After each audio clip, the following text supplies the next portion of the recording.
people are gonna come and they're going to either, you know, they're most likely, people that are close are going to be sad about your death, right? According to the name that you've had. So when people pass, of course, it's a time of mourning when people die, and it's important that in that day you have a good name onto you. You don't want to have a bad name onto you. It's important that as an Israelite, we're making sure that we're blameless and we're keeping the commandments. We're loving our neighbor, because there's no point in being insincere. And then in the day where you pass, which you don't know when it's going to be that day, you have people that you've offended, that you haven't asked for forgiveness from. You have things that you've done in pride towards people, that you're still going to have a bad name and a bad taste in other people's mouths when they think and say a name. So on the contrary, if you lived a good life and you've done right unto people, then in that day you won't have anything to worry about. So sometimes, the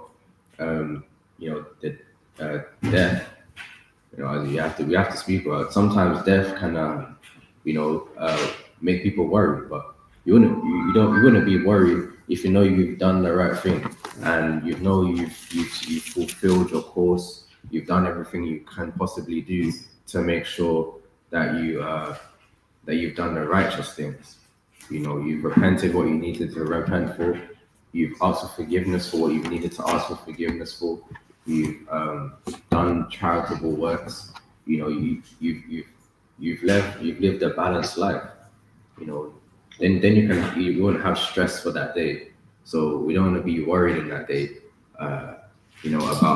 About things. We want to have boldness when we get to that time, and that's how Paul was as well, which we'll go into. So it's important to have a good name in this thing for that day. Right? So yeah. Also, let's go to Ecclesiastes 1:18 as well, because obviously all of this, really and truly, everything we deal with is all a test, right? Everything we go through, if you want to say character building, it's all to build us up, right? So let's read that. Oh, sure. Ecclesiastes chapter 1 verse 18. For in much wisdom is much grief, and he that increaseth knowledge increaseth sorrow. Right? Because there's certain things we might find out, like finding out this truth, certain things that we find out in history that we have to when it comes to light, it's kind of sometimes it's a lot to bear, or even just dealing with the passing of someone, it's a lot to bear.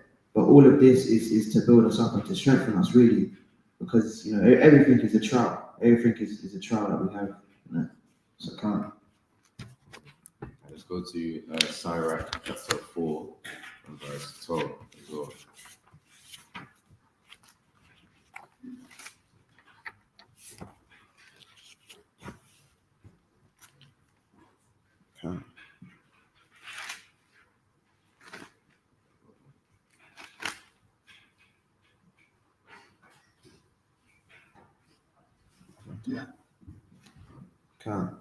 So book of Sirach chapter 4 and verse 12. He that loveth her loveth life, and they that seek to her early shall be filled with joy. So if we have a life filled with wisdom, we'll have a life filled with joy. So, if we meditate on the righteous things, then we're gonna have a life that is joyful, right? Let's go to also Sirach chapter 14 and then start verse 11. Recording in progress. So book of Sirach chapter 14 and verse number 11. My son, according to thy ability, do good to thyself and give the Lord his due offering. So in the life that we do have, we wanna have joy. We wanna make sure that we have fun. It's all right to have a pastime. It's all right to have things that you enjoy doing, and it's it's good, right? When you labor, it's just truth doesn't mean you have to stop doing the things that you enjoy. right? You might enjoy. We'll go through, some people like eating cakes. You can eat a cakes in the truth, man. Just make sure there's no pork in the cakes, man. Right?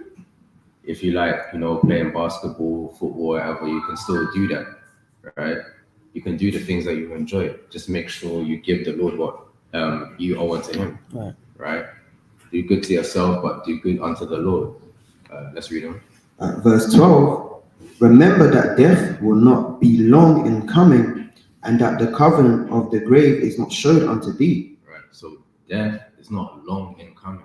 Like, you don't actually know when, we don't know when we're going to die. We don't have an expiry date on us, right? Where we see, okay, this is the time when we're going to, if we did have that, we would live our life completely different. But the Most High isn't giving us that because He knows we will live our life different. But we're meant to walk in faith rather than by sight, right? So the covenant of the grave is because since Adam, we have a covenant that is going to lead us to, to die eventually because of the sin that's within us. So we don't know when we're gonna die. Right, let's read on verse 13. Verse 13, do good unto thy friend before thou die, and according to thy ability stretch out thy hand and give to him. Right, so it's like how they say you want to give people their flowers, right? You want to do good unto people before you don't have the opportunity and ability to do that, right? There's no point, the things that you could do for someone, you could do for your brother, you could do for your sister. You don't want to wait till I'll do it next week. I'll help this person next week or maybe next month when you could do it today, because you're not guaranteed next week and you're not guaranteed next month. So with the ability that you have right now, you do that and you do it in faith that the Most High is going to reward you for all of these things that we do. Right? Verse number 14, defraud not thyself of the good day, and let not the part of a good desire overpass thee. So the good day, right, can be a day that we have, like a feast day, a day that's the Sabbath day. Defraud yourself of that day. Don't say, okay, now I'm gonna work on the Sabbath day. That's off, man. You don't defraud yourself of the good day. This is a good day that we have, so you don't want to let that just overpass, man. The Most High is giving it to us to enjoy, so we ought to come and enjoy the days that the Lord has given us. Yeah, so we're going to go into the Torah first. We'll start off in the law, going into the customs of burial, or how people were buried, and then from there we'll build on, right? So let's start off with Numbers 19 first, right? Because even when it comes to even touching like a dead body, you might have someone that passed away. You might go and see the body. Something that we usually do. You might touch the body. There's laws for even that, right? So let's start at verse 11.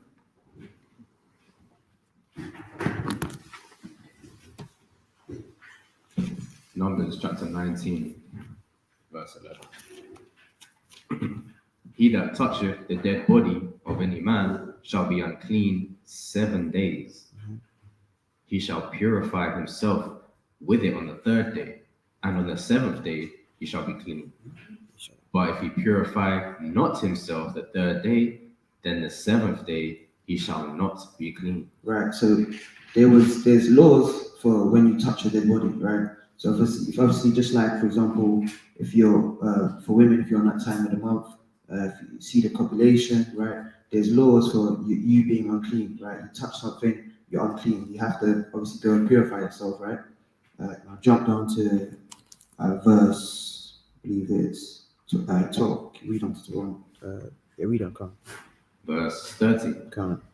Whosoever toucheth the dead body of any man that is dead, and purifieth not himself, defileth the tabernacle of the Lord, and that soul shall be cut off from Israel, because the water of separation was not sprinkled upon him. He shall be unclean, his uncleanness is yet upon him. This is the law when a man dieth in a tent, all that come into the tent and all that is in the tent shall be unclean 7 days. Right. So obviously there's ordinances for somebody passing away. If you go into the tent, obviously in that time it'd be a tent. Obviously this time now it might be somebody's house. It could be in a hospital room, for example. That's something that happened to me. I had a brother, he passed away. You got a question? Can we any questions we'll leave to the end if that's okay? Just write them down. Any questions, write them down, please, and we'll do our best to get through them. But yeah, so Sister Carrie got to meet up, Sure, if you can, right? So obviously there's ordinances that we have. Okay, Right, can't do it. So there's obviously ordinances for if you go into a man's tent or today a hospital room, the man's passed away, woman's passed away, there's that it's an unclean place, right? So you go into that place, you be unclean, you touch him, anything, you're unclean, right? It's kind of. Let's jump down to verse 18, because there's ways of purifying, just like the priests before they go into doing their priestly service, they have to clean themselves. It's the same thing with that, right? So you can't come to congregate with people and you're unclean. There's laws for that, right? So it's like this. Numbers chapter 19, verse 18. And a clean person shall take hyssop and dip it in the water and sprinkle it upon the tent and upon all the vessels and upon the persons that were there and upon him that touched a bone or one slain or one dead or a grave. Right. So hyssop, when you search that up, right, it's literally a plant, right, and the plant is used for cleaning, right? It's to cleanse, just like you use frankincense, for example. It's used to purify someone, right? Let's go to Psalms 50. You got that? Right, count. Psalms 51 and verse 9, I believe it is. Psalms chapter 51, verse 7. Purge me with hyssop, and I shall be clean. Wash me, and I shall be whiter than snow. Right. So the purpose of here is obviously used. It's not being literal, but it's showing metaphorically that it be used to cleanse ourselves. Right. I'm just going to read something online. It's talking about hyssop. Right. It says what is hyssop? Right. This is on Got Questions. Your questions, biblical answers. Right. It says since the people in the biblical era did not have access to products we do today, they often relied on naturally occurring resources such as plants, animal byproducts, and minerals for cleaning, cooking, food, medicine, and more. Hyssop, an herb in the mint family with cleansing, medicinal, and flavoring properties, was prolific in the Middle East and was used in a variety of ways, right? So obviously, in ancient times, we had certain Salakia, I don't know what that is. We had certain plants we could use for the purpose of purification, purpose of cleansing, right? Just like today, you burn frankincense, you burn myrrh. It purifies the air really and truly. Obviously, we know that frankincense represents the prayers of the saints, but this is showing there's things that we can physically purify the air with, for example, like myrrh, right? Let's go to Tobit chapter 1 verse 16.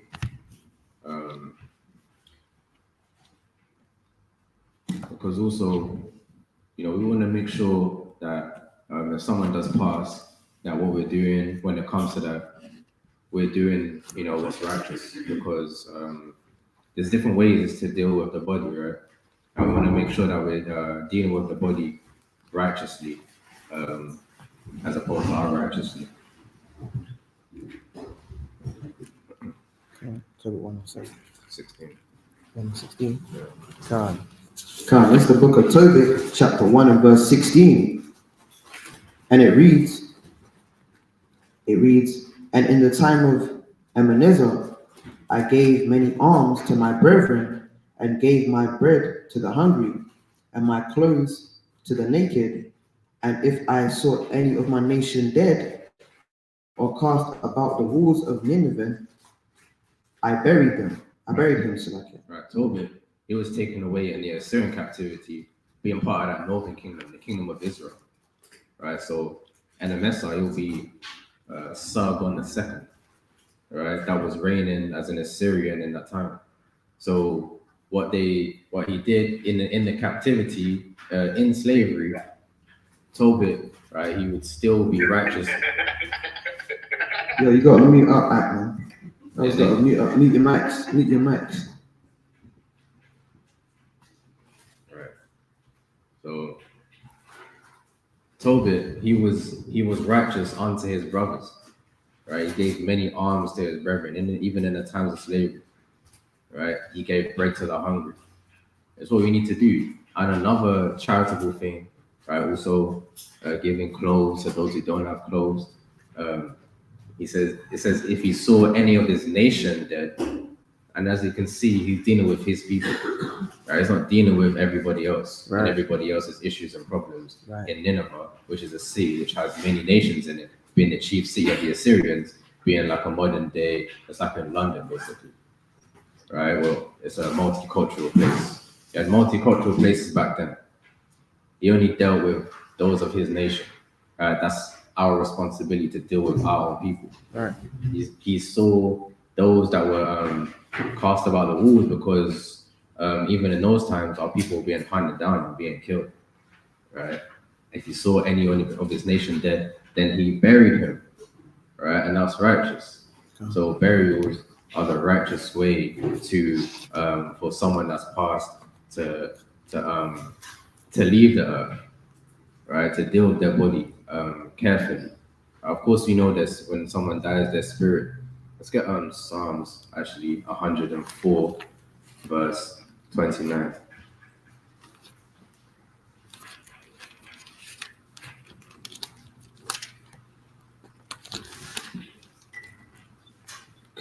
It's the book of Psalms 104 and verse 29. Thou hidest thy face, they are troubled. Thou takest away their breath, they die and return to their dust. Right. So the Lord says they die and return to their dust. So the reason we are buried is because we were made from the dust. Right. And that's why we return to the dust. So, right, that's what we dark-skinned people return to that dark-skinned dust, man. Right? And that's how the Most High has just as our physical bodies are renewed, we are spiritually renewed as well. So let's to the next verse as well. Okay, can't. Yeah. Verse 30. Thou sendest forth thy spirit, they are created, and thou renewest the face of the earth. So you have a physical life cycle. There's cycles in everything. Right. Right. The sun has a cycle. Right. It has a circular course. The moon has a circular course that it follows. Right. Because the sun is not just fixed out in the sky like these white people will tell you. Right, that your physics lesson, man, is gonna lie to you and say, but the sun's not just there, just chilling, and the earth is spinning at millions of miles an hour, right? And we're not getting dizzy at all, and then we're just spinning around the sun all day, man. Right? We're not doing that, right? That's a lie. The sun has its own cycle that it follows. The moon has its own cycle that it follows. Yeah. The stars, also the water has its own cycle, because the water, you have the precipitation that comes down, and then you have the evaporation and condensation back up into the sky. So that has its own cycle. Our bodies have a cycle that as we are made from the earth and we are born, when we die, the same as other animals, they go back into the earth as well. Right, our physical bodies have a cycle. Everything, what goes around comes around. Everything has a cycle too. So spiritually, we have a cycle as well. Right, where our spirits are made from, them going down onto the earth, they must go back up again. So our spirits also have a cycle, just like everything else does. So when the Lord renews the face of the earth, he does that physically with our bodies and spiritually with our spirits as well. So our spirits are renewed upon the earth. So we're not just on the earth at one point in time. just like everything on the earth is a fixed amount. So the water that we have today is the same water that was in the time of Adam. You know, the things that are on the earth, the plants, they've been here for they've always been here, you know, but it's always just been renewed and renewed and renewed, right? So the same with the spirits that the Lord has created, He created them at one particular time. He's not continuously recreating spirits because the work was already done. So the spirits, they go in a cycle. So we've been here before, and we come back down on the earth. We live our life. We return to the dust when we die. Our spirit returns up. Then the Lord says, "If thou sendest forth thy spirit, they are created and renew the face of the earth." So after we die and our spirits go up, the Lord sends forth our spirit again down onto the earth, and we're created, and we have a new life, and the face of the earth is renewed. So this is what we call regeneration. Right. And it's not the same as reincarnation that Hindus believe in, Right. because you don't come forth as a cat, Right. right? You don't die and then. You've got some Caribbeans who say that, man. Oh yeah, that the reason that cow or that bull is so angry all the time and running into everybody is because it's got this person's spirit in it. Right? That's off. That's witchcraft. No, right? But if when we're regenerated, we go back into our own people, right? And you see that with Elijah, right, being regenerated as John the Baptist, right? So this is why it's important to make sure that the bodies are buried properly, because you don't just dispose of the body, man. It has to be dealt in righteousness, right? And for someone that you respect and that you love, you're gonna look after they may leave a home. If someone leaves an inheritance and they have a home, they have goods, they have wealth, you're gonna look after that wealth. You wouldn't just dash it around, you know, after someone's died. Okay, let me just take all of their goods that they have and just abuse it. Now you're gonna look after everything that they still have. So their body that remains, you want to look after that body as well, right? So you want to make sure that the body that someone has left upon the earth is being treated properly and goes forth back into the earth respectfully, right? In the love that you have for them. Because even though they're not alive, you still want to respect their body. That's the body that they lived in. You want to make sure it goes down properly. Right? Right. Yeah, calm. Calm. So yeah, we can touch a bit on the regeneration point if we have time as well. But yeah, calm. Let's go back to the Torah for a bit, right? Let's go to Deuteronomy 21 and 22, right? Because even with that said, like we read in Tobit, right? He was burying the people, the Israelites that he saw that were dead. We can't, even with Christ, couldn't have his body left up, right? So there's certain ordinances that we have to follow as well. Obviously it's not to that extent where we're just seeing our people obviously dead on the street like that, right? But let's read what it says in Deuteronomy 21, verse 22. Deuteronomy chapter 21, verse 22. And if a man have committed a sin worthy of death, and he be put to death, and thou hang him on a tree, his body shall not remain all night upon the tree, right. But thou shalt in any wise bury him that day. For he that is hanged is accursed of God, that thy land be not defiled, which the Lord thy God giveth thee for an inheritance. Right, so we got to make sure we do give our people a burial, right? We can't, like we see with Tobit, we can't just leave their bodies just out there. We have to give them a send off, right? Let's move on, right? Let's go to Numbers 6 as well. Because even, for example, people that had Nazarite vows, where you read about in number 6, going into separating yourself. You can't have strong wine, you can't have strong drink, you can't be around dead bodies. There's laws for obviously there's some things that are everything is lawful but not expedient. I don't really expect anyone to take a Nazarite vow, but hey, if you do that, we praises. But there's certain restrictions even with that. you wouldn't be able to, let's say, go and see a loved one that's passed away, right? There's certain laws on that as well. But Which verse? number 6, just start at verse 1 and then jump to verse 6. Numbers chapter 6, verse 1. And the Lord spake unto Moses, saying, Speak unto the children of Israel, and say unto them, when either man or woman shall separate themselves to vow a vow of the Nazarite, to separate themselves unto the Lord. Right, so when you read through that chapter, you'll see that there was taking a vow of Nazarite. There's certain things you could and you couldn't do, right? I'll jump to verse 6. Verse 6. All the days that he separateth himself unto the Lord, he shall come at no dead body. Right, so you couldn't be around, you can't go around a dead body, right? Read verse 17. Verse 7.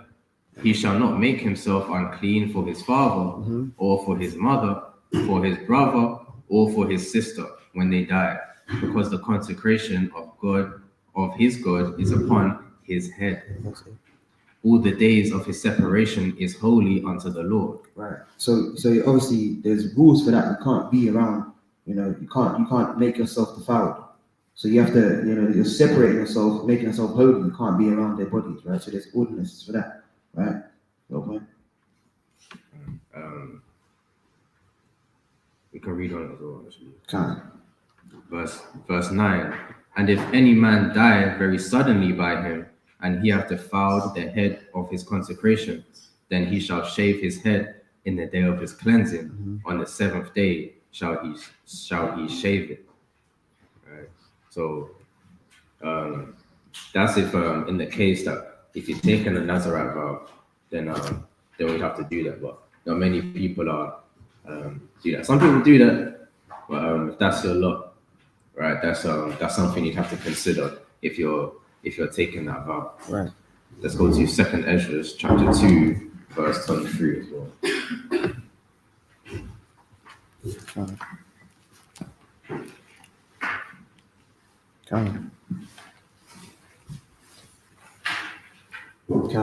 It's the book of 2nd Ezra, chapter 2, and verse 23. Wheresoever thou findest the dead, take them and bury them, and I will give thee the first place in my resurrection. Right. So this is what we're meant to do. We're not meant to have, anyone that you love and respect. It's not meant to go any other way than this. This is the proper way of someone who's passed, for their bodies and life to be respected. If you find someone dead, you have to bury them, right? And as you see in the context, when Tobit was doing that, he was doing that as a responsibility. Like, this is something that you must make sure happens. You must make sure that people are clothed. You must make sure that people are fed and not going hungry. You should make sure that your people are buried. If someone doesn't go in that manner, it's a responsibility to make sure that they do. Right. This is the way that we have to go. There's no other way that they should go, right? Which I'm going to touch on later as well. But let's also go to Ecclesiastes 6, verse 3.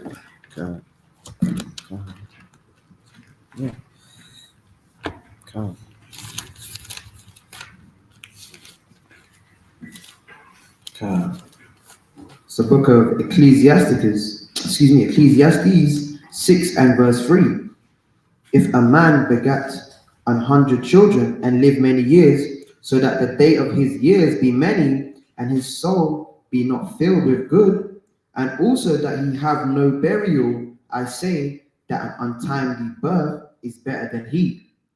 Right. It says a man, if he hasn't enjoyed his life, and then on top of that, he doesn't get to have a burial. Yeah. It's saying that that's not a life worth living, basically, right? So it's important that if someone passes, that when they do, they have a burial, right? This is how important it is, right? That it's also it's not a good way to go out, right? If it's not done in this manner, any other manner of going out is not it's not comely, and it's not you showing love onto that person. You love your neighbor, right, by giving that person a burial, right? Let's go to Genesis chapter 23, verse 1 as well. Sure you're not reading that. Sure you're not reading it. Huh? I said, sure you're not reading it. We've got the next precept as well. Oh. Khan, this is the book of Genesis, chapter 23 and verse 1. And Sarah was 107 and 20 years old. These were the years of the life of Sarah. People were living longer back then, right? But we don't know when the covenant of death is going to be shown unto us. So it's important we're prepared anyway. Let's read on. And Sarah died in Karjav Arba, the same is Hebron in the land of Canaan. And Abraham came to mourn for Sarah and to weep for her. Right, so, it's natural, and it's also important. That time of mourning is actually important, all right?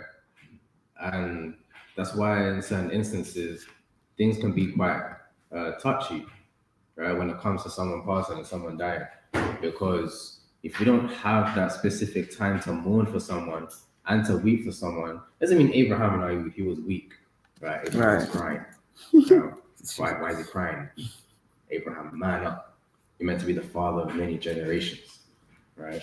What are you mourning for? What are you crying for? Right? No, man. You need to have that time, and that time period. It's important because that's how, if someone that passes, they end up being affected for it for like a considerable amount of time, and we want to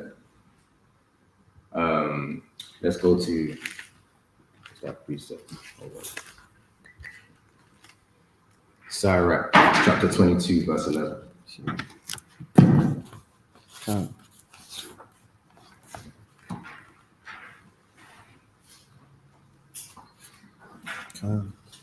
Khan, this is the book of Sirach, chapter 22 and verse 11. Weep for the dead, for he have lost the light, and weep for the fool, for he wanteth understanding. Make little weeping for the dead. Make little weeping for the dead, for he is at rest, but the life of the fool is worse than death. Right. The Lord said, make little weeping for the dead. So you have different time periods that people would mourn for the death of someone, like Aaron, Moses, Sarah. Right, let's read on. 7 days do men mourn for him that is dead, but for a fool and an ungodly man all the days of his life. So it says 7 days do men mourn for him that is dead. That's not necessarily literal, right? Because you have people that mourn actually like 30 days or stuff like that for some of our righteous forefathers. But showing you 7 is a day, is a time, it means completion, right? Meaning mourning has to come to an end. It makes a distinction between the 7 and the 7 for him that is dead, and for all the days of his life for a fallen and ungodly man. So if someone has lived a righteous life and they pass away, you shouldn't be mourning for them your whole life, right? Because they're not a fool. They're not ungodly, so they're at rest. You shouldn't be mourning for them your whole life. You have a set time, right? That you would basically, and this mourning is not, just needy crying. In your own time, when no one's around, and then you go like you're meant to actually not even do anything but mourn, like not even working, right? Not even enjoying what you usually do. Maybe you like going to the gym. You're not going to the gym, right? Maybe you like eating cupcakes. You're not eating cupcakes, right? You're just spending time mourning for him that is dead, because if you don't do that in that time, and it's very seasonable, because in that time, the person is still fresh in your mind, all of the things that they've done. You want to have that time specifically dedicated to mourning for that person that's passed. If you long it out, and you don't mourn for that person after they pass, then you're still going to be touchy about it a year later. It's still going to be touchy about it 2 years later, and that's an issue that our people have, man. Right? We don't get over someone that's died because you don't spend the time mourning for that person when you're meant to. So you end up mourning your whole life. But if that person's led a good life, there's no need for you to mourn about them. Right? We respect Moses and we respect Aaron for the things that they've done, but we're not mourning for him still. Right? They lived their righteous life. But at that time, after they died, it was seasonable. After Sarah died, it was seasonable for people to mourn for their death at that time. So you specifically mourn for a particular person at the time that they died. Make sure you get it out of your system. Make sure you get all the tears out you need to get out. Make sure you get all the thoughts out you need to get out, because after that, you should not be mourning after that, right? Because you start spreading negative energy towards other people, because you're still grieving, you're still dealing with that. You need to let it out. Basically, that's what that mourning is for. The mourning is not just feeling sad for a bit and you're not really trying to get over it, and it's still because a lot of people are affected by deaths that happen around them, and maybe their parents passed away, or their grandparents, or their child or something like that, and it ends up affecting them their whole life, and it changes their whole life. It's not meant to do that. It's meant to specifically set some time apart, make sure you get over it, and then after that, go about your life, man. Right? When Moses died, they mourned for Moses, and then they kept it moving into the land of Israel. Like, listen, Moses is gone, what we're going to do? No, they set that time, and then they kept it moving. Right? Yeah, let's go to Sirach 38 as well. Sirach verse 16, because that's a good point. And I think for brothers, kind of try and put that, oh man, I can't cry. You need to cry, man. It's good to cry. And I think our people, we kind of have this facade of trying to put on a little face. I don't need to cry. I just firm it. You can't just firm it, man. You know what I'm saying? You might have known the person 20, 30 years all your life, and now that person's not here. You know what I'm saying?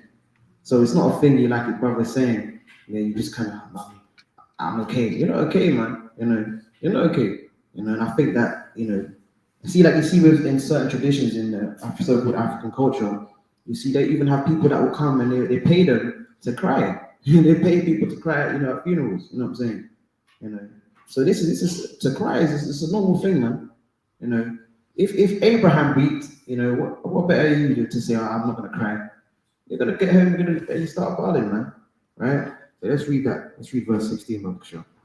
Sirach chapter 38, verse 16. My son, let tears fall down over the dead, and begin to lament, as if thou had suffered great harm thyself. As if what? As if thou had suffered great harm thyself. Right. So cry like it's that, like a she, man. Right? Because if any of my people, passed away, I'd be crying.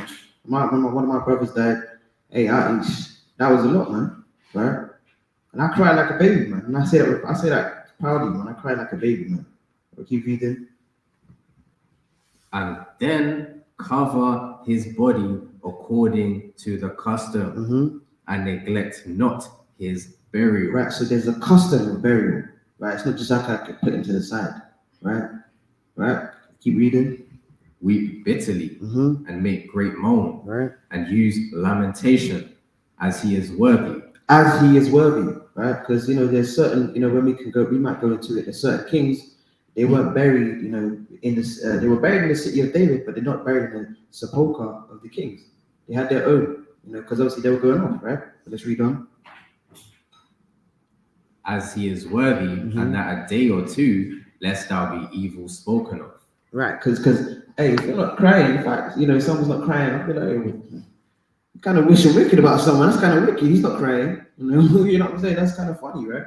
But go on. And then comfort thyself for thy heaviness. Right, and that's important. A lot of the time we don't do that. Us so-called black people I just deal with it. It is what it is. Nah, man. We gotta let go of that, man. That's prideful. It's comfort thyself. How do you comfort thyself? Like brother saying, now you're going and you're just playing football with it. Right?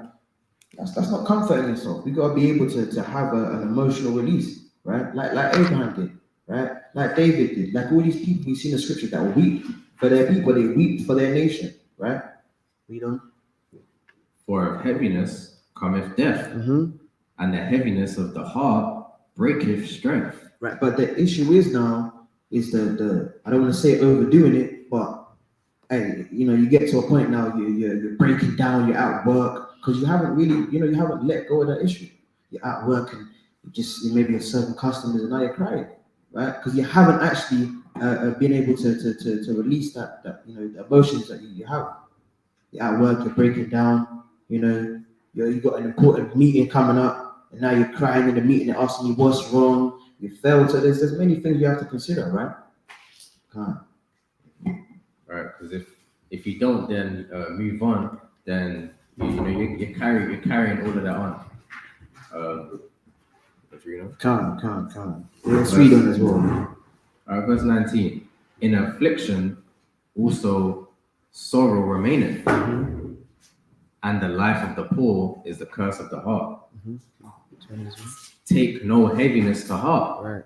Drive it away, and remember the last end. Right. So drive it away. Right. Obviously, death. We know it's a hard thing to take, but we can't.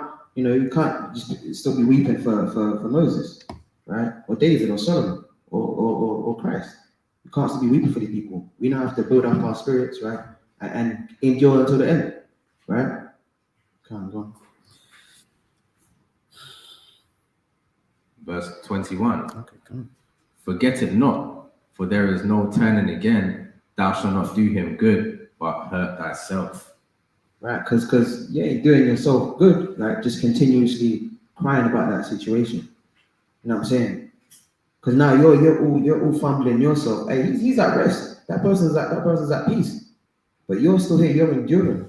You know what I'm saying? So we can't take these things on. We have to be able to, everyone has their time. 30 days, 7 days. We see in the scriptures, but hey, we don't want to overdo it. And now it's affecting us how we conduct ourselves in our daily lives, right? Verse 23. When the dead is at rest, let his remembrance rest, and be comforted for him when his spirit is departed from him. All right. So when the dead's at rest, because they have their rest, man. You know what I'm saying? Let his remembrance rest. You don't want to 15 years. Well, sometimes you remember people. It's a normal thing to do, but 15 years later, brother, you're still crying about this. Come on, man. I can't. You go ahead. Right, because it's not really you're not in the spirit if you haven't got over it, and then like I said, years later, someone mentions that person's name, and then you get all fragile and you start breaking down and stuff like that. That's how people do things in the world. That's not right, though. You gotta have that time to get over it, because we don't want to. Brother mentions Moses, right? Moses. Oh no, Moses, he died. Like we just want to go into the Lord, right? Someone mentions Mashiach Yahushua, or you tell your sister, we're gonna be like the daughters of Sarah. Oh, she says Sarah, she starts breaking down and crying. That's not right. You have to let their remembrance rest, right? And always, and even in a sense of not always like bringing that person up, all the time, like unseasonably, right? You go to the shop, right? You go to Sainsbury's and say, so and so, he loves Sainsbury's, man. Right? It's like eating that spirit. You go. The time is like 11:40, and it's like 11:40. The person that passed, he'd be doing this right now. Every time we keep bringing them up, right? That's not right either. Let's go to Genesis 47, verse 29. Yeah.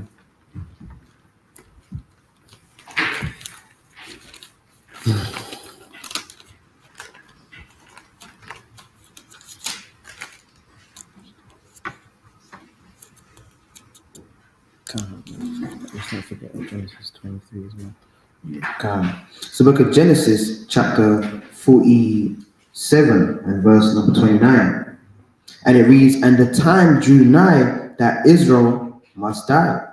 And he called his son Joseph and said unto him, if now I have found grace in thy sight, put, I pray thee, thy hand under my thigh, and deal kindly and truly with me. Bury me not, I pray thee, in Egypt. Right. So putting the hand on the fire was like kind of like shaking the hands. So Jacob, he didn't want to be buried in Egypt. Right. And that's fine. Someone might make that request, say, no, I don't want to be buried in London. I want to be buried, with my own people. Right. Or someone might be from like the countryside. They might be from like Warwickshire. I don't want to be buried in Warwickshire. Bury me down with my own people. That's what we done.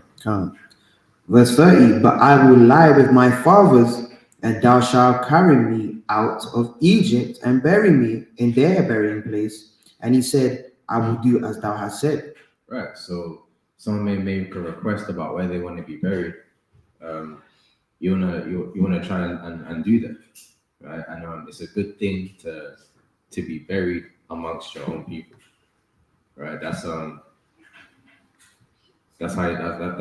we would respect our forefathers. We would bury them amongst their own. So, may not be able to do that, right? Because that'll be relatively difficult where we are. But if possible, that would be a good way to go out. You want to be buried with your fathers, be buried with your people, as opposed to these creepy graveyards that we have. See that? But you want to try to be with your fathers if it's possible. Let's go back to Genesis 23.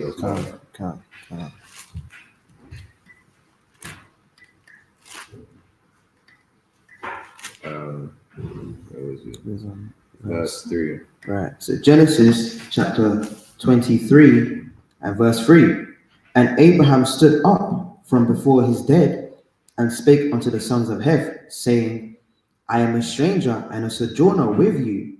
Give me a possession of a burying place with you, that I may bury my dead out of my sight.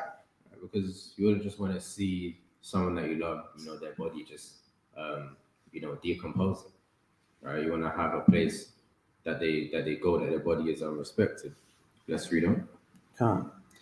And the children of Heth answered Abraham, saying unto him, hear us, my lord, thou art a mighty prince among us.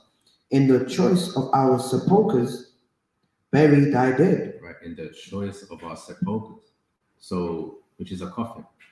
So you wanna bury someone in a nice coffin, really, right? That's righteous. Let's read on. In the choice of our sepulchres, bury thy dead. None of us shall withhold from thee this sepulchre, but that thou mayest bury thy dead. Right. So that's the way that our forefathers would deal with those that die, and how they will go back into the earth, having a coffin and then going into the earth like that is righteous, right?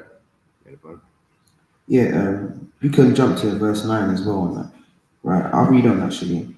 I'll read from verse 9, and it says that he may give me the cave of Machpelah, which is in the end of his field, for as much money as it is worth, he shall give it me for a possession of burying place amongst you. Right. So even this is showing that the fact that it's on land is showing that that's a form of burying. It wasn't a thing of a cremation or what the Egyptians, which is what the Egyptians were doing, right? So that means for him to have been buried in land or asking for a plot of land, it would be in it's a burial. Or for example, you had the sepulchre itself, like you see when you go to the graveyard, there might be these massive structures, almost like a house. Yeah, stones. Yeah, that's what it would be really. And obviously in that you'd have, you might have your family your great granddad, for example, was in there, with your auntie, your family members all buried in there. Really, that's what the land would be purchased for, right? And that's what we see today still. Some people have that, they fill up, whole families in there, for example, right? I'm going to Genesis as well, which Joseph. Yeah, can't. Let's go to Genesis as well. Let's go to Genesis 50, I believe it is. Go to Genesis 50 and we'll start from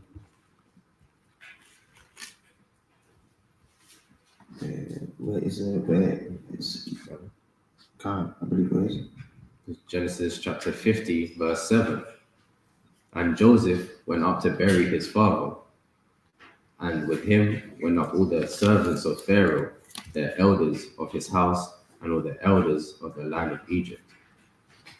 Right, calm. So again, the principle of burial, right? If you're burying someone, you still have their body. Nothing's been cremated, right? And let's read verse 26 as well. Verse 26. So Joseph died, being 110 years old, and they embalmed him, and he was put in a coffin in Egypt. Right, so people might, hear this and say, oh, because obviously Joseph was amongst the Egyptians, right? They might think, oh, well, they embalmed him. When you go into that, when I read up what it says here, that practice involves like the removing of, the insides of your body. So they kind of take out your brain, your intestines, so it doesn't decompose, right? So I'm going to read this it's on Wikipedia, right? And it goes, this is ancient Egyptian funerary practices. The ancient Egyptians had an elaborate set of funerary practices that they believed were necessary to ensure their immortality after death. These rituals included mummifying the body, casting magic spells, and burials with specific grave goods thought to be needed in the afterlife. Right? Then it says the ancient burial. So even that in itself, casting magic spells over the body, we're not doing that. We're not doing that at all, right? We know some of our people, they kind of get in these practices, but we shouldn't be doing that. We shouldn't be trying to do what Saul done and raise up Samuel again. We're not trying to do that, right? And it says the ancient burial process evolved over time as old customs were discarded and new ones adopted, but several important elements of the process persisted, right? So, and it says, although specific details change over time, the preparation of the body, magic rituals, and grave goods were all essential parts of a proper Egyptian funeral, right? So Joseph his body wasn't, opened up and they said, oh, well, let's cast a spell, right? Take out his brains and his intestines and all that. They weren't doing it, right? Because you see let's get Leviticus 18 as well, right? Because they knew the law. They knew that, we're not supposed to do what the Egyptians were doing, right? We should all know that, right? That we don't do the practices of the Egyptians, right?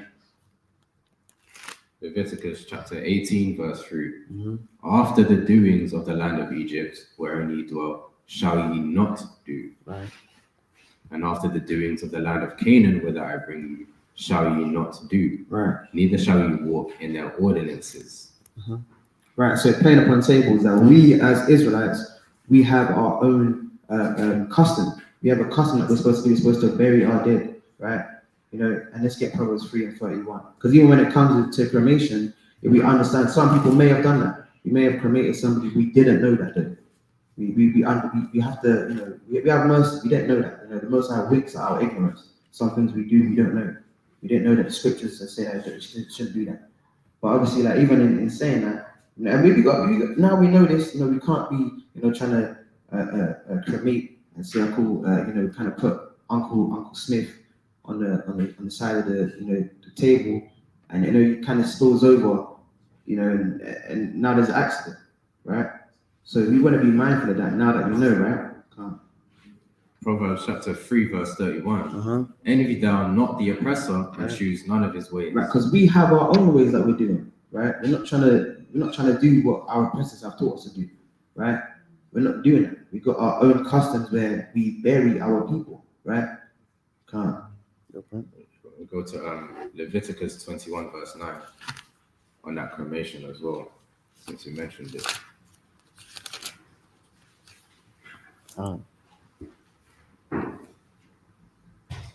See that? Khan, it's the book of Leviticus, chapter 21, and verse 9. I believe it's the next chapter. Yeah. Khan. Yeah, Khan. It's the book of Leviticus, chapter 21, and verse 9. And it reads, "And the daughter of any priest, if she profane herself by playing the whore, she profaneth her father, she shall be burnt with fire." Right, so burning someone in fire, right, is the lot of an unrighteous person, right? As you see, Sodom and Gomorrah, right, and the hell, the fire that's going to be in the last days, right? That's the lot of the unrighteous, right? The righteous, it's not good to be burned with fire, right? That's a bad way to go. That's a sign of being a whore, right? That's how their bodies were dealt with, right? That's not how our bodies should be dealt with, right? That's not the law of how we should go. It was to see clearly and plainly that we ought to be buried, right, in a coffin, in a good coffin if possible, and with your people, with your forefathers, if possible.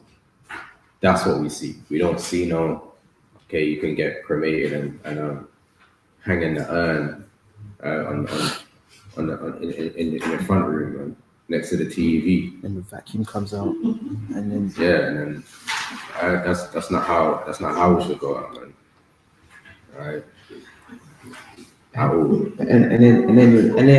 then obviously some people have this thing and start kind of talking to it, they kind of turn around and look at it and then say, "Oh, Uncle Barney, I wish well, he's right there. He's not going anywhere. Uncle Barney's there, right?" That's not what we should be doing. We should be trying to talk to the dead, man. We're trying to talk to the dead from window. You know what I'm saying? We shouldn't be doing that, right? And then it's windy, and then they're saying, "Oh, see, it's Uncle Bernie. That's Uncle again. He's at it again." The door closes.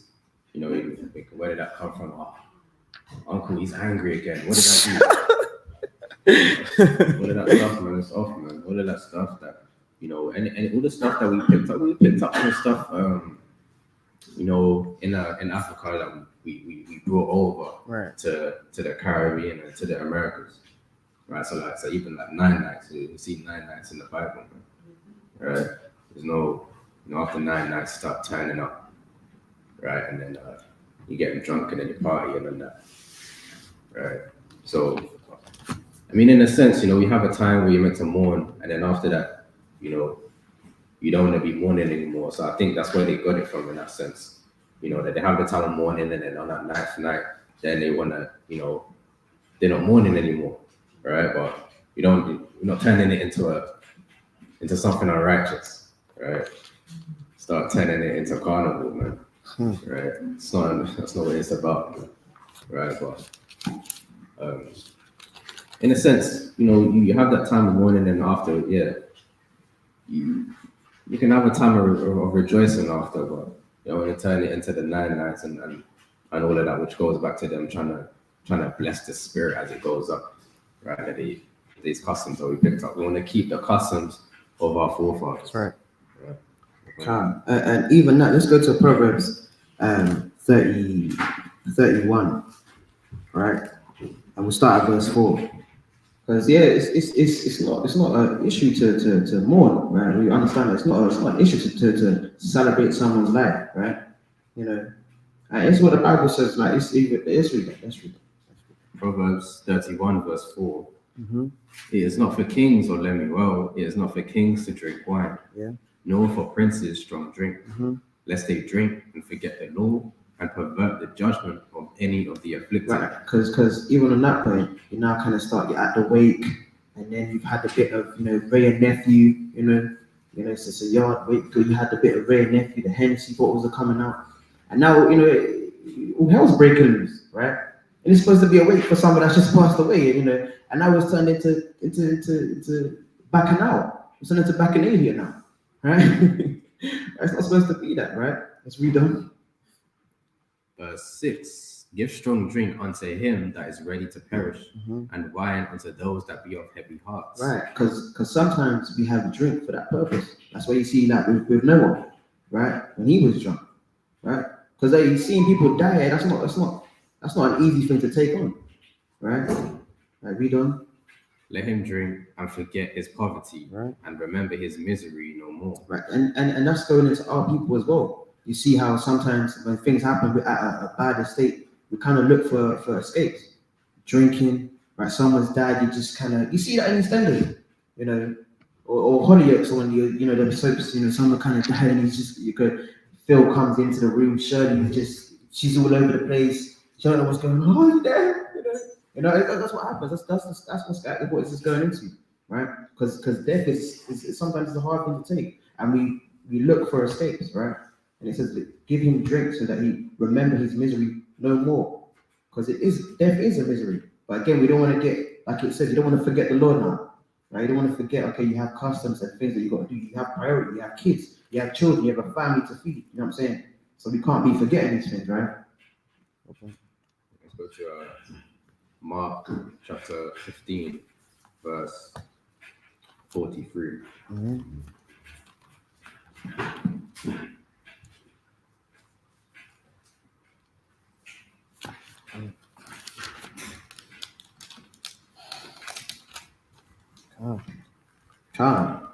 So book of Mark, chapter 15 and verse 43. And it reads, Joseph of Arimathea, an honorable counselor, which also waited for the kingdom of God, came and went in boldly unto Pilate and craved the body of Yahushua. So he was earnestly asking, right, for the body of Yahushua to be given unto him. Right? Joseph, he was a rich man, and he had the ability to make sure that Yahushua had a good burial. Let's read on. And Pilate marveled if he were already dead, and calling unto him the centurion, he asked him whether he had been any while dead. And when he knew it of the centurion, he gave the body to Joseph. And he bought fine linen and took him down and wrapped him in the linen and laid him in a sepulchre, which was hewn out of rock, and rolled a stone onto the door of the sepulchre. Right. So Yahushua, he was wrapped in fine linen. Right. So you don't get buried, right? Just no clothes on. Right? You get wrapped up in fine linen, most high willing, and you get laid in a coffin. Even Yahushua kind of showed us the example of how to even go out of the earth in righteousness. Let's also get John chapter 12, and can start verse 2.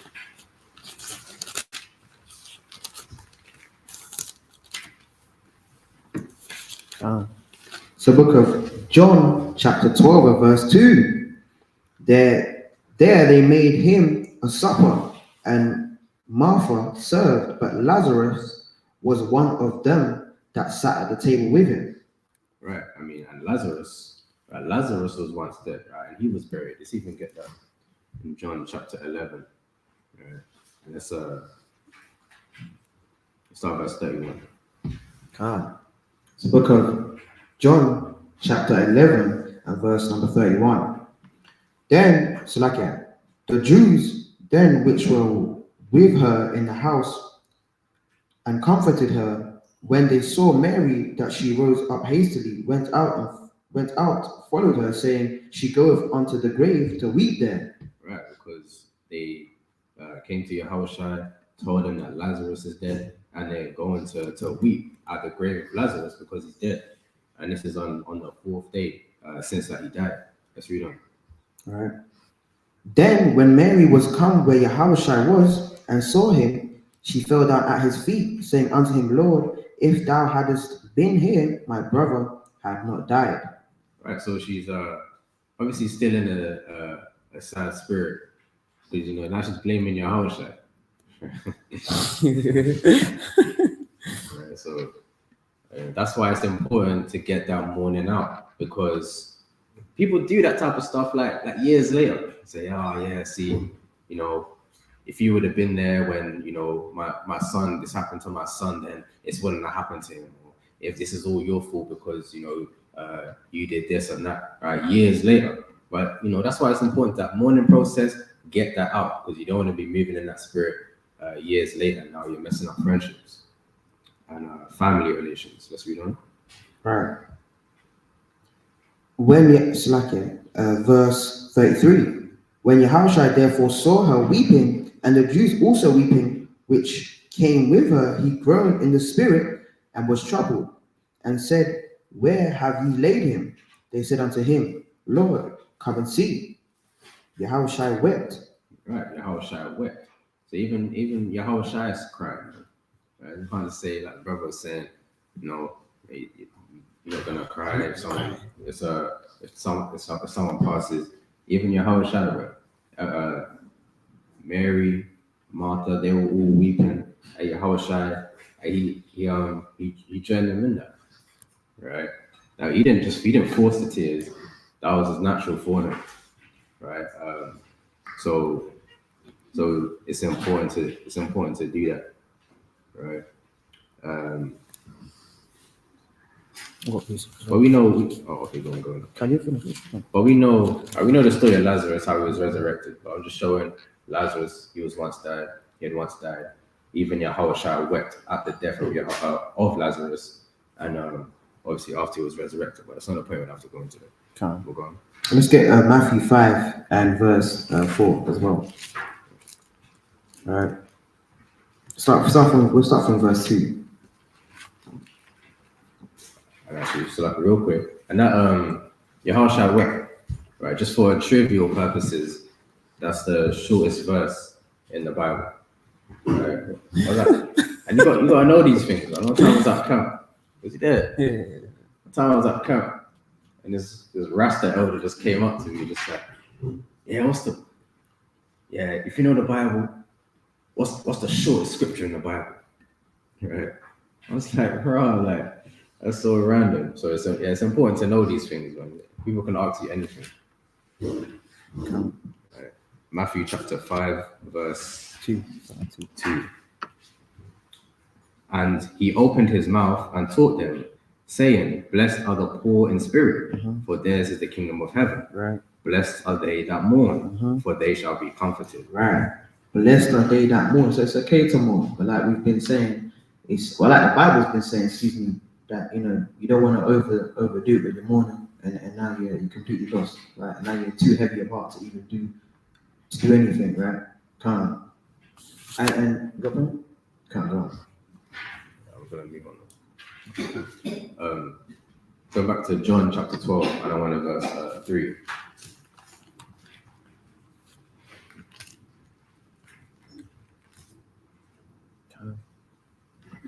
It's the book of John, chapter 12 and verse 3. Then took Mary a pound of ointment of spikenard, very costly, and anointed the feet of Yahushua, and wept. You need to mute your mic, publisher. Right?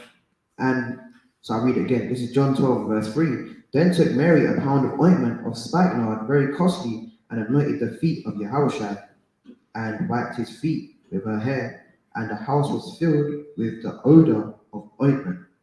Let's go down to verse 5. So this spikenard is very costly. This oil was put upon Yahushua, right? And Mary, she didn't just do it randomly. Like she was just moving wild, right? She knew what she was doing. Let's go on. Verse 5. And it reads, Why was not this ointment sold before for 300 pence? This is what Judas is saying. Go on. And given to the poor. This he said, not that he cared for the poor, but because he was a thief and had the bag and bare what was put therein. Right. So he kind of had access to the treasury, and he was thieving money from him. See that? Right. So Judas, he was off for a minute. Let's go on. Verse number 7. Then said Yahushua, let her alone. Against the day of my burying have she kept this. Right. So that oil was also part of an embalming process. Right. So They actually do that even in the morgue. They embalm the body before they're buried, right? To make sure it's preserved. So that's what we do. Make sure that the body is preserved, so it's not just rotting away too quickly and too easily. Right. Let's get Isaiah chapter 57 verse 1 as well.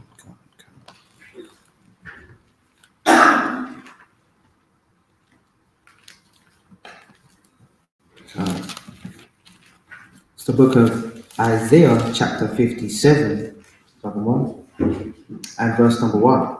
And it reads, the righteous perish, the righteous perisheth, and no man layeth it to heart, and merciful men are taken away.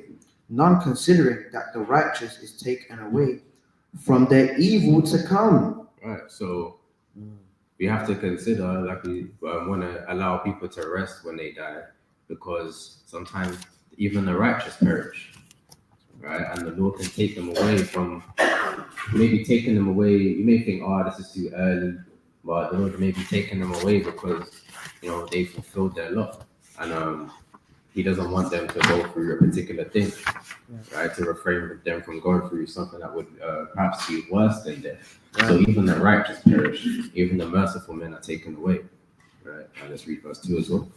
He shall enter into peace. They shall rest in their beds, each one walking in his uprightness. Right, and they're going to enter into peace, right? So most are willing, that's our lot, right? That we can enter into peace when we die. Let's go to 2 Ezra chapter 15 verse 8.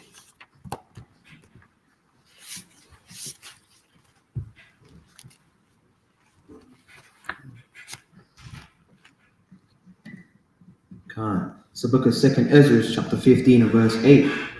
And it reads, I will hold my tongue no more as touching their wickedness, which they profanely commit, neither will I suffer them in those things in which they wickedly exercise themselves. Behold, the innocent and righteous blood crieth unto me, and the souls of the just complain continually.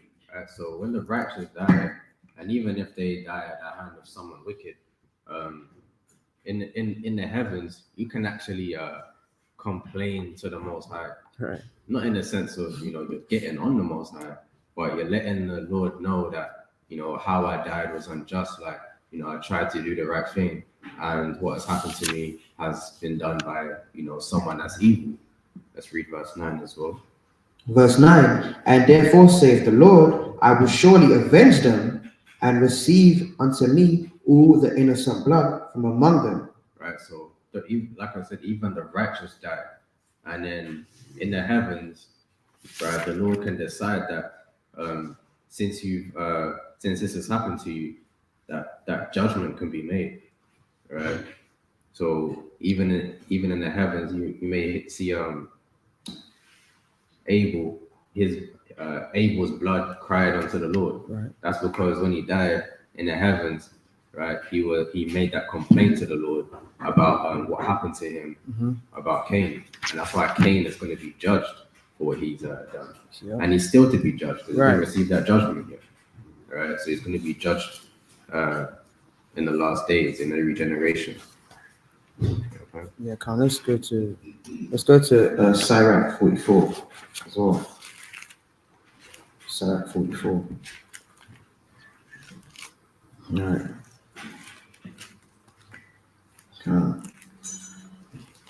Because it's a good thing to honor great men, great women, right? It's a good thing to do that, right? The Bible says we should do that.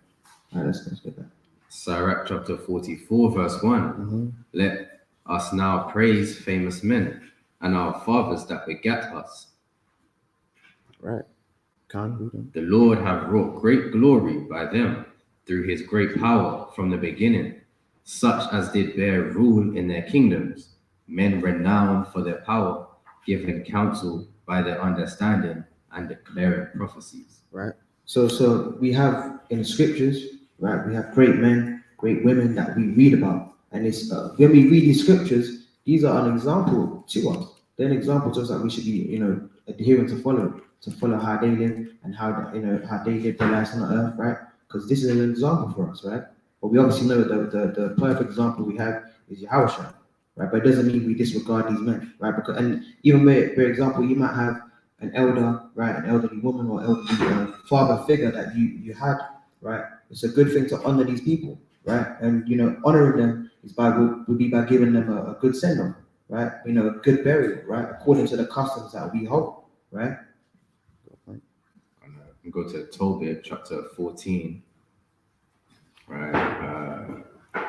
Verse 11.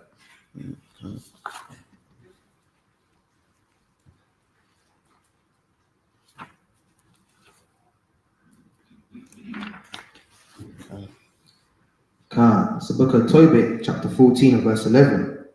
And it reads, "Wherefore now, my son, consider what alms doeth, and how righteousness doeth deliver. When he had said these things, he gave up the ghost in the bed, being 150 years old, and he buried him honorably." Right, so he lived long. Man. So you want to bury, in the context, right? One of the commandments is honor thy mother and thy father, and it says that Tobias buried Tobit and his mom honorably. So to keep the commandments to honor thy mother and thy father, how you do that is also to bury them honorably, right? So to keep that commandment of honoring your mom, honoring your father, you have to bury them, right? That's how you keep that commandment, right? Let's read on verse 12 as well. Verse 12, "And when Anna, his mother, was dead, he buried her with his father. But Tobias departed with his wife and children to Ecbatane to Regal with his father-in-law." So, in that instance, right, when your mother and your father died, it's your responsibility now. Since who else's responsibility is it going to be? Right. Right, you honor your mother and your father to ensure that they brought you into the earth, so you make sure that when they depart the earth, it's the same. That they brought you into the earth, they nourished you. So when they leave the earth, you nourish them. Right. Let's get one more verse 13 as well. Verse 13, "When he became old with honor, he buried his father and mother-in-law honorably, and he inherited their substance and His father Tobit. his father Tobit." So it's important that if you have substance, that you make sure that it goes down to your children. Right? That's where your substance is meant to go. That's how we keep our wealth amongst ourselves. So making sure that you do what is necessary to make sure your substance is passed down, and chiefly, let's get Genesis chapter 49 from verse 1. I got 14. So Tobit, he was Tobias was Tobit's only child. So the substance was passed down to him. But in the case that you may have more than one child, let's get Genesis 49. Let's look at Genesis chapter 49 and verse 1. "And Jacob called unto his sons and said, Gather yourselves together, that I may tell you that which shall befall you in the last days." Right. So this is when the blessings are being given unto the 12 tribes. Let's go to verse 3. Verse 3, "Reuben, thou art my firstborn, my might, and the beginning of my strength, the excellency of dignity, and the excellency of power." Right. So Reuben, he was the firstborn, really, right? But because of what he did unto his father's wife, right, he didn't get the blessing that he should have got. So the substance really is meant to go to the firstborn son, right? Just like with Abraham, even though Ishmael was his firstborn, you can have a firstborn that the Most High has chosen from like a different mother who the Lord is like chosen of old. So you're going to see particular situations like Isaac, right? Jacob, Judah, Joseph, right? Who may not have been the actual firstborn, but these are like who the Most High has chosen actually before the womb, and because of people's sins and their wickedness, that they are not chosen anymore. Like Ishmael, he wasn't chosen, right? He was wicked, right? So the Lord didn't deal with him, so Ishmael didn't get the inheritance.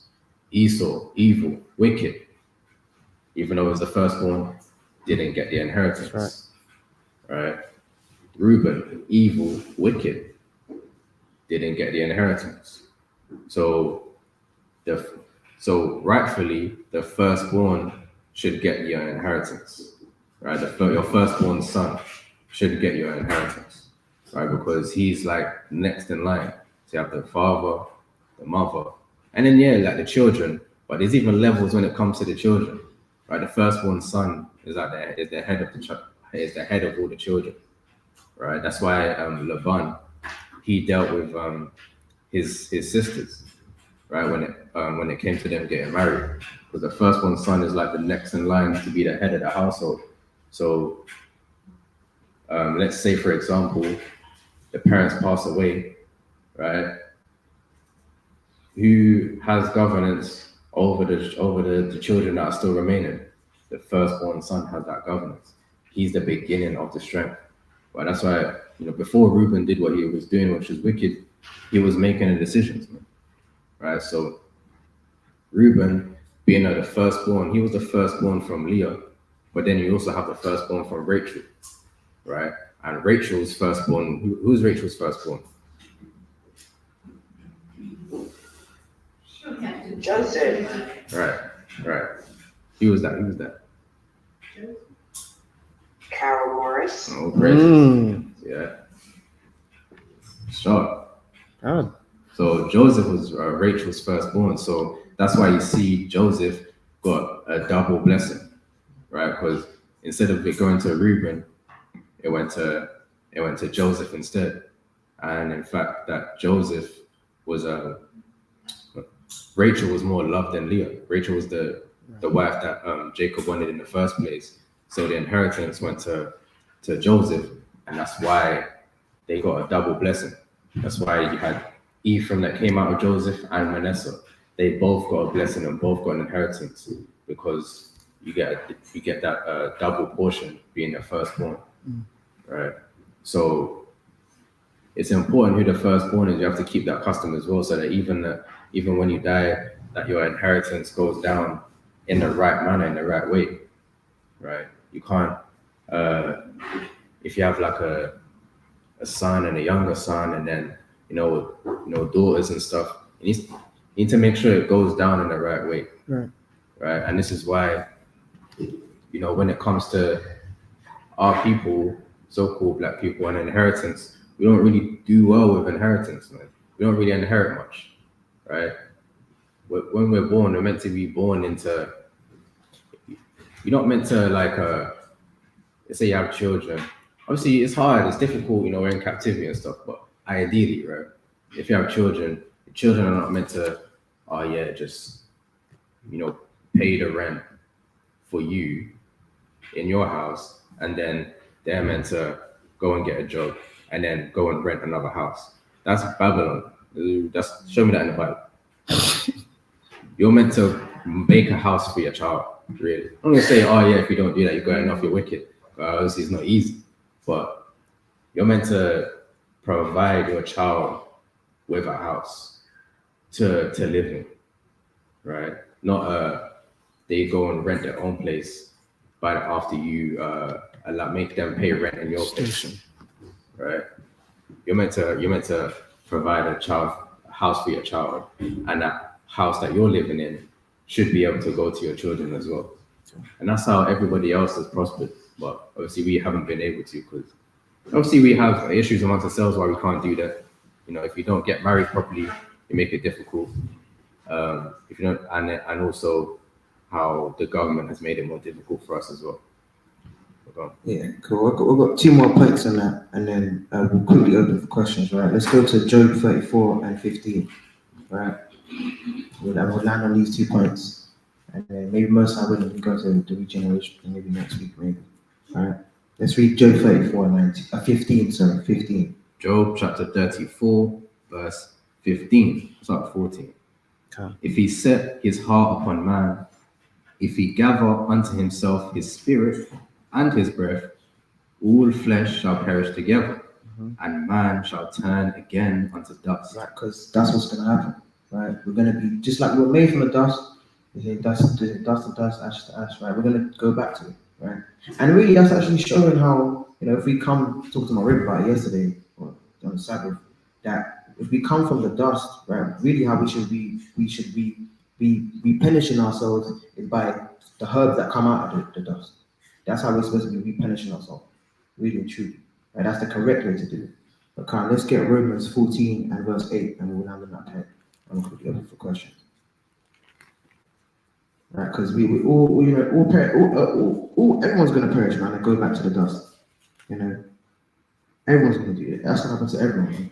Let's read that as well. Romans chapter 14, verse 8. For whether we live unto the Lord, and whether we die unto the Lord. Whether we live, therefore, or die, we are the Lord's. Right, because everyone's gonna be judged.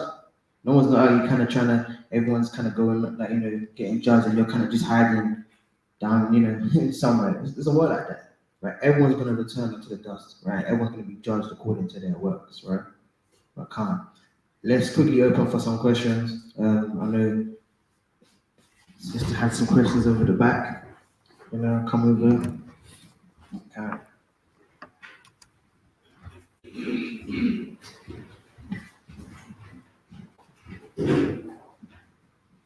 Shalom. The question that I want to ask is, it did say that if the person died in the house where you are, as long as you're in the house, or you have visited the house, the person died there, that's when you're clean. But if then you're at a place where the body is, you haven't touched it, they haven't died there, are you still clean? Okay, so let's go to Numbers 19, verse 14, and then verse 15 as well. Okay. This is Numbers 19 and verse 14. This is the law when a man dieth in a tent. All that come into the tent and all that is in the tent shall be unclean 7 days. And every open vessel which have no covering bound upon it is unclean. Right, see, even like maybe had a glass, right? You can't drink that water at that time, right? That would be unclean as well.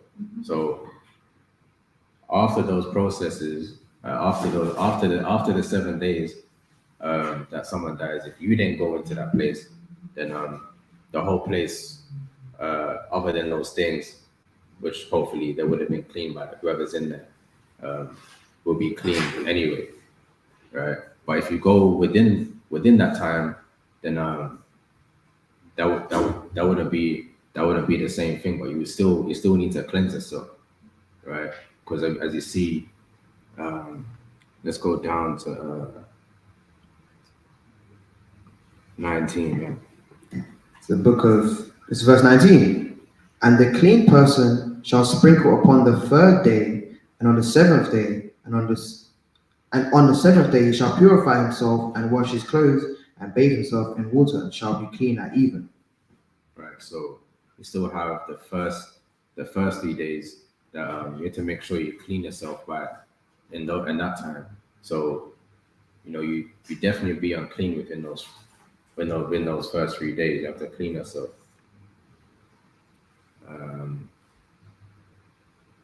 Someone on the Zoom asks, how does this apply to medical, military, and police professionals?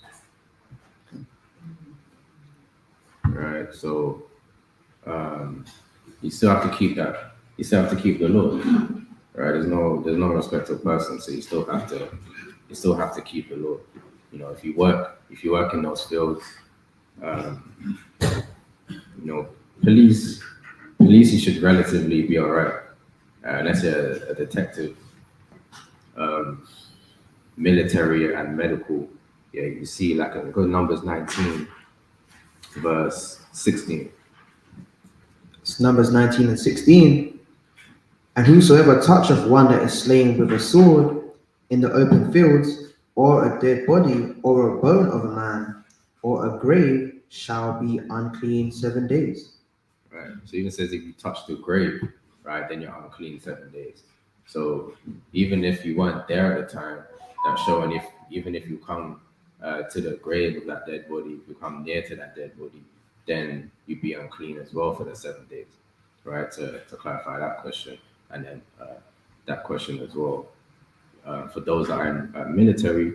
Even if someone is slain in the open fields, if you go near that dead body, you'd be unclean.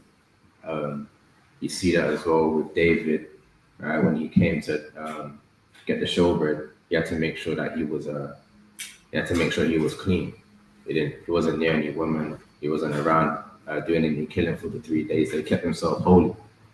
Um, So I think what the person might be getting at, supposing you're in a numbers movement, you'd be perpetually unclean. yeah, yeah. So, yeah. I mean, you'd have to, if you wanted to do something amongst the congregation, you're gonna have to, take some time off during that time, you know. So, in everyone's profession, you gotta look out for those type of things. You know, it's what it is. You still have to keep the law. There's no respect of persons. That's fine. Now, any more questions? Like two.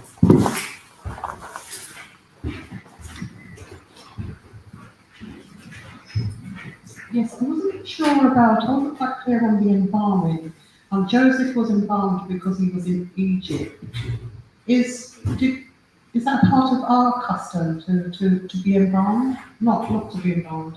Yeah. So embalming is a natural process. You may put like something on someone's body to preserve them so they're not rotting quickly.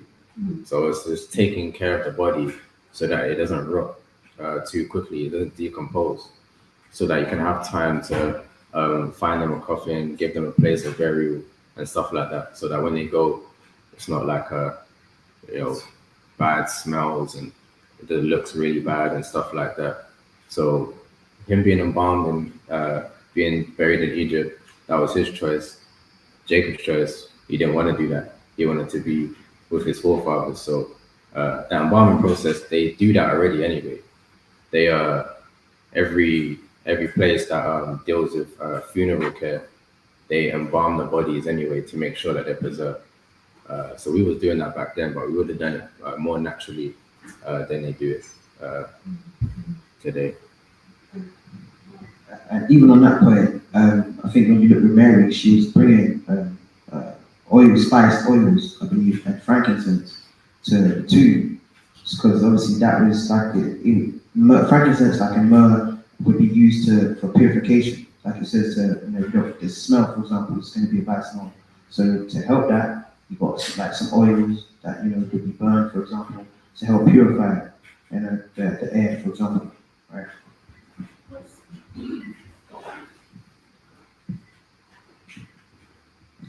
Sorry, my question. You said that the spirits are regenerated. I just wondered, if I understood you correctly, how will that impact on Judgment Day, for instance? If you have several spirits, and I understood you correctly, supposing you have your body, you have a spirit, and you're really bad, and then your spirit's regenerated, and then you're really good. How is that going to be impacted on Judgment Day? Which spirit will be judged? Okay, so you be when you die, you receive that judgment at the end of that time. So when you come back on the earth, that's like your chance to do right again.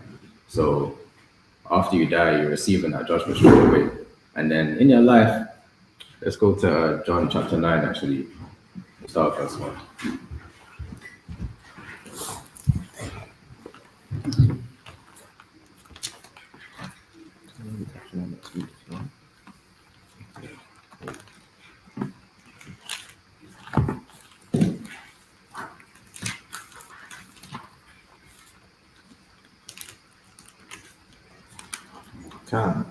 So book of John, chapter 9 and verse number 1. And as Yahushua passed by, he saw a man which was blind from his birth. So this man is blind from his birth. As soon as he was born, he was blind. Let's read on. And his disciples asked him, saying, Master, who did sin, this man or his parents, that he was born blind? Right, so you had to understand that. So they're asking, Master, which is Yahushua, who sinned? So he was born blind and asking him, who sinned? Was it this man or his parents that he was born blind? They're saying, was it his parents that sinned? You know, and then they judged his parents by making their child blind, because that's something that can happen. The Lord can judge you through your children. But he's also said, who did sin? This man, that he was born blind. Because how can this man sin to be born blind when he was born blind? At what point in time did he sin? Right, he couldn't have been at 5 years old, because he was already blind at that point. So he must have sinned before he was born. So sometimes in your previous life, you can your judgment can come in your next life. So if you was wicked in your last life, you may have situations that you may be born blind. But in a sense that look at where we are living today. We're all living in captivity because we haven't led the most righteous life, right? So we are suffering things because our forefathers were unrighteous. Even in our life today, we haven't always been righteous. So that's a big question, though. It's a big question. So that's how I'll paraphrase that. As short as possible, really, but it's a big question. Do you have another question? I think brother back first, and then we'll go through.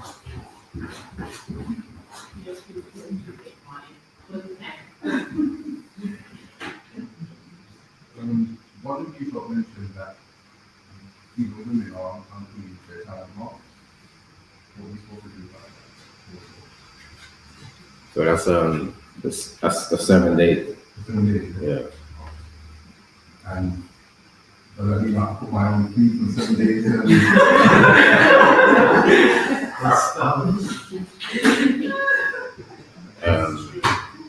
So let's go to Leviticus 15 and click on verse 23. That's a very. That's identical.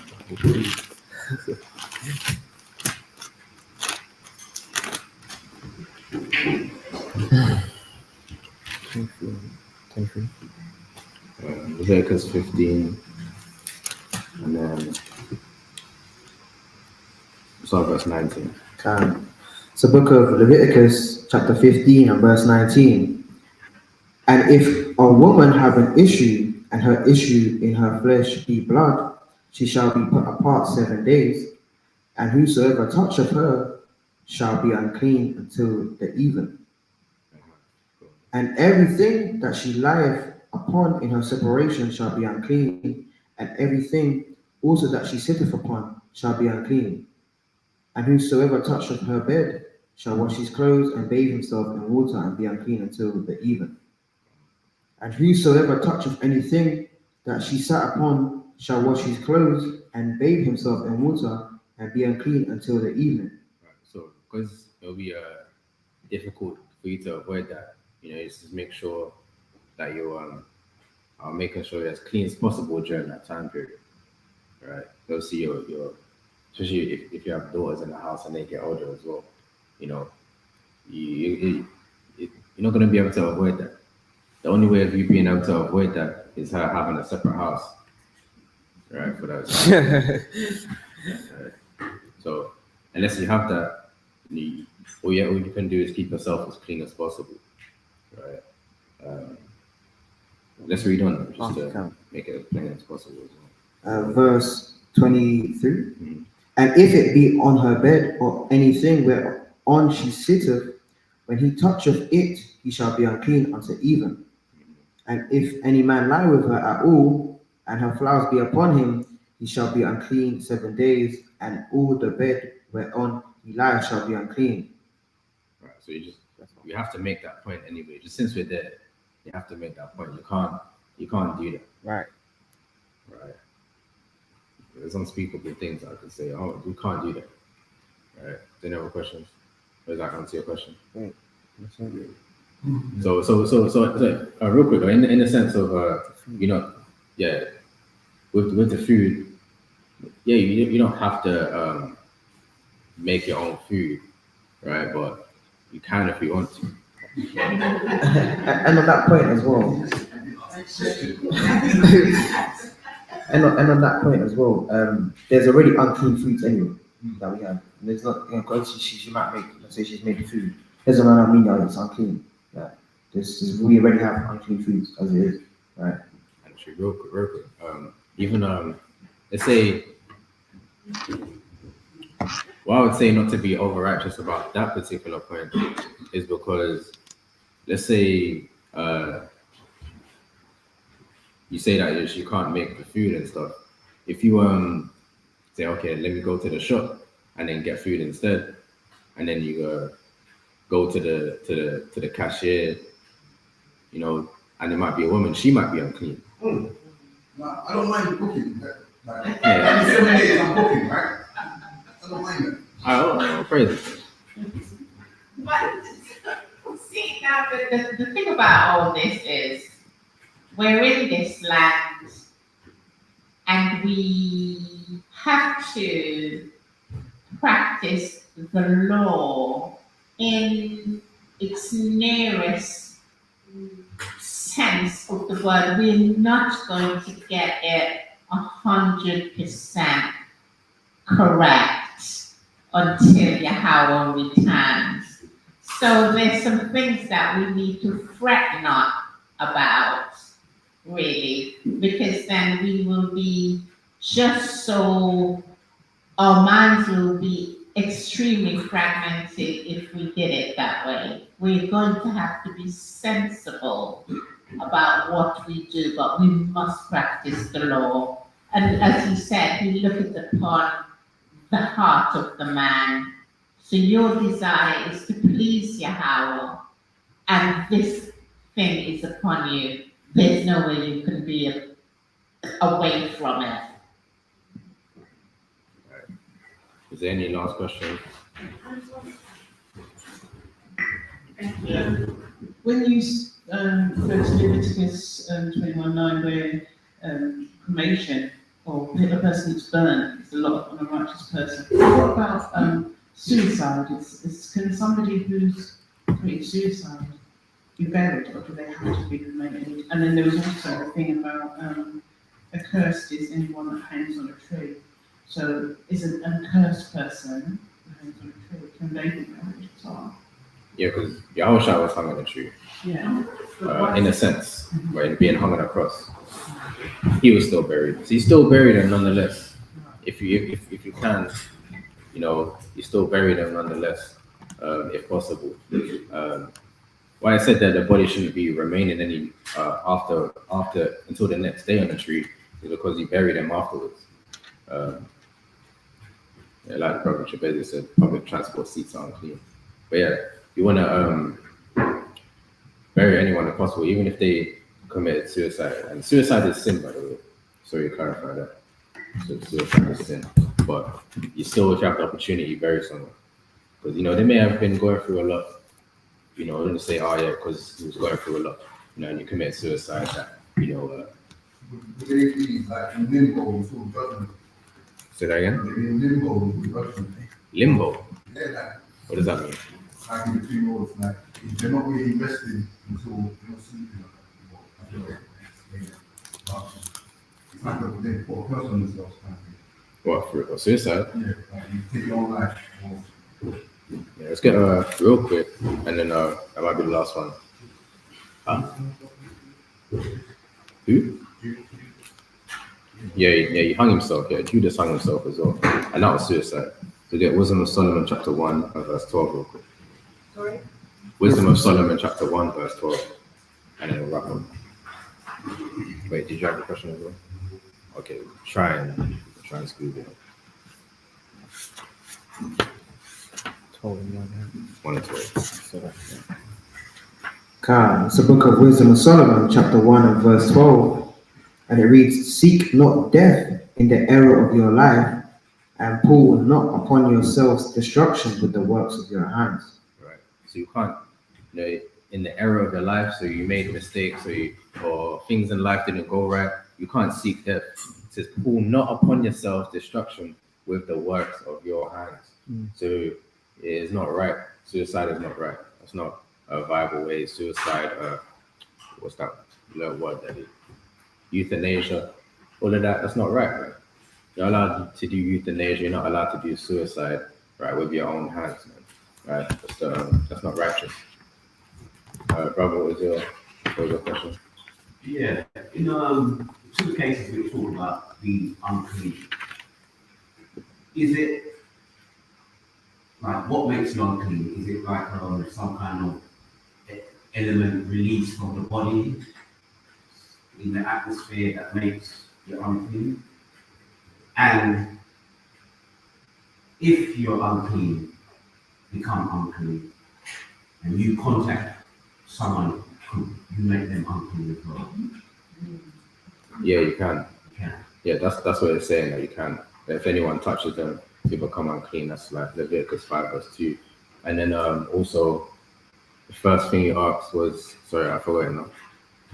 Is it like something Oh, like the chemical. Oh, yeah. release from So yeah. In a sense, it is like with unclean food. There's things in unclean food that are actually physically unclean. With the menstrual cycle, blood is actually unclean. It's not clean. You don't use that to clean yourself. The seed of copulation, would also, you wouldn't bathe yourself in that. Right. So yeah, there is something about it, but it's more also the concept of making sure that you're hygienic as well. Because all of these things, chiefly to be coming together amongst people, Most High is making sure that they're also actually hygienic and clean. So you're not coming in with like stains and that, right?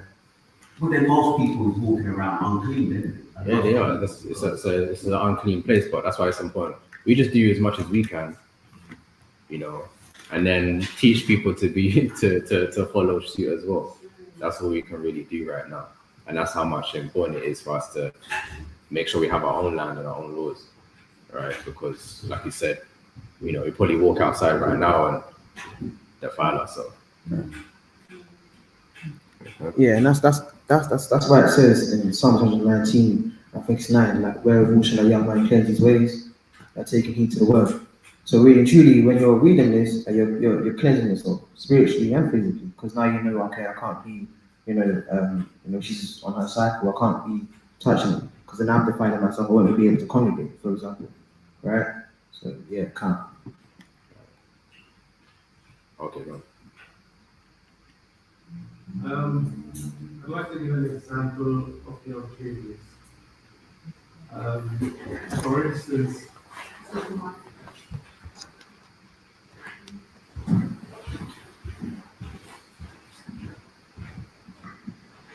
now this is not actually to do with the body, but I'm giving an example of what the uncleanness actually lets off.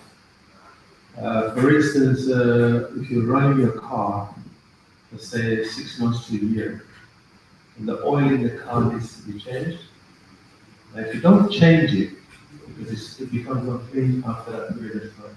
If you don't change it, the fumes from the oil will come out through the exhaust, will come into the car, and slowly over the period of time, you let the oil in the car, it will fumigate you and slowly can kill you. So when a woman has a cycle, what it's saying is, this is something that needs to get rid of, and until she gets rid of it and it ends, it is unclean. So it's the same principle as of having oil in Egypt. That's beautiful. That's why you need elders. Oh, praise. And on top of that, that brings back to my mind about the 7 days. Same way death is 7 days, because the menstrual cycle is actually, in a sense, it's the death inside of it. That's definitely unclean. So that's why as well. Even the seed of population is kind of dead now, right? Because It's life. yeah, it was life, but it's kind of dead. So same way. But any other questions? There probably will be some. You might go home, you might have something. So we'll save it for next week if you do think of something on your way home. Like, oh man. Right. So we'll wrap up with that. Let's go to Exodus 20 real quick, and then. It's the book of Exodus, chapter 20 and verse 1. And God spake all these words, saying, I am the Lord thy God, which have brought thee out of the land of Egypt, out of the house of bondage. Thou shalt have no other gods before me. Thou shalt not make unto thee any graven image, or any likeness of anything that is in heaven above, or that is in the earth beneath, or that is in the water under the earth. Thou shalt not bow down thyself to them, nor serve them, for I, the Lord thy God, am a jealous God, visiting the iniquity of the fathers upon the children unto the third and fourth generation of them that hate me, and showing mercy unto thousands of them that love me and keep my commandments. Thou shalt not take the name of the Lord thy God in vain, for the Lord will not hold him guiltless that taketh his name in vain. Remember the Sabbath day to keep it holy. 6 days shalt thou labor and do all thy work, but the seventh day is the Sabbath of the Lord thy God. In it thou shalt not do any work, thou nor thy son, nor thy daughter, thy manservant, nor thy maidservant, nor thy cattle, nor thy stranger that is within thy gates. For in 6 days the Lord made heaven and earth, the sea, and all that in them is, and rested the seventh day. Wherefore the Lord blessed the Sabbath day and hallowed it. Honor thy father and thy mother, that thy days may be upon the land which the Lord thy God giveth thee. Thou shalt not kill, thou shalt not commit adultery, thou shalt not steal, thou shalt not bear false witness against thy neighbor, thou shalt not covet thy neighbor's house, thou shalt not covet thy neighbor's wife, nor his manservant, nor his maidservant, nor his oxen, nor his ass, nor anything that is thy neighbor's. So with that, we'll close up. Now we know the customs about death, burial, right? Regeneration, and how we go about these things, how we make sure these things are righteous. So because they we'll pray and then we'll close up, right?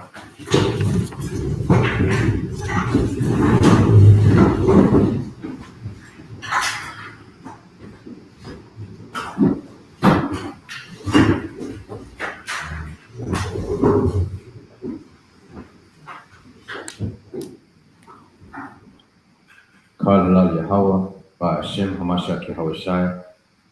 Lord, you are the King and Lord over all flesh, of the living Lord, and I pray that you can give us peace in our time that is upon the earth, and not just us, but to those who are at rest, Lord. I pray that they have entered into peace, Lord. Lord, I pray that the righteous that have lost their life amongst us, Lord, I pray that you may bless their souls, Lord. I pray that we can also enter into peace in the times that you appoint unto us for us to leave the earth. But I pray that we can all have peace for those that have left us, for those of our family members, for those of our friends, for those of our brothers and sisters, and perhaps even children. Lord, I pray that you can give us peace of mind for those that have departed from us, knowing that they have their souls, their spirits are in their rightful place, Lord, and that they can enter into that rest and peace. Lord, I pray that we can have strength to overcome any affliction that may happen unto us. I pray that we can overcome it with your Holy Spirit. I pray that you can give us your Holy Spirit, that we are strong, that these things that we may have to weep about, these things we may have to mourn, may only be for a season, and we are given not over unto heaviness. But let the joy of the Lord be reigning amongst us, that we can rejoice in righteousness in your appointed season. We thank you, Lord, for the opportunity of your Sabbath day, that we can know and understand your scriptures and the joy of the Lord. Lord, I also thank you for the opportunity for the feast days that we have, that we can come together. Lord, I thank you for looking over people that have been away from us, those that Lord have been in prison, Lord, and you've opened up the doors through your angels to allow us to be with our brothers that have been judged by this world. But Lord, we know that you are the true judge. You can judge in righteousness. That just as you opened the doors of the prison up for Peter, Lord, you have raised them up and opened them for our brothers. So Lord, we thank you that you've given us brothers and sisters to be together, that we can look over one another, that we can watch over one another as the watchmen of the Lord. And I pray that you can give us a spirit of righteousness to make sure that we love one another more and more each day, that we can be more giving unto one another of our spirit and of anything in our ability that we can give, Lord. Give us a heart to be able to do that more and more for our people. Lord, I pray that you can look over our elders, ensure that they are in health in these times, that they may be vulnerable in the cold, that you can look over their health, make sure that they are given over into any infirmity before their time. Shema Mashiach Yehoshai. Amen. Praise to the Most High.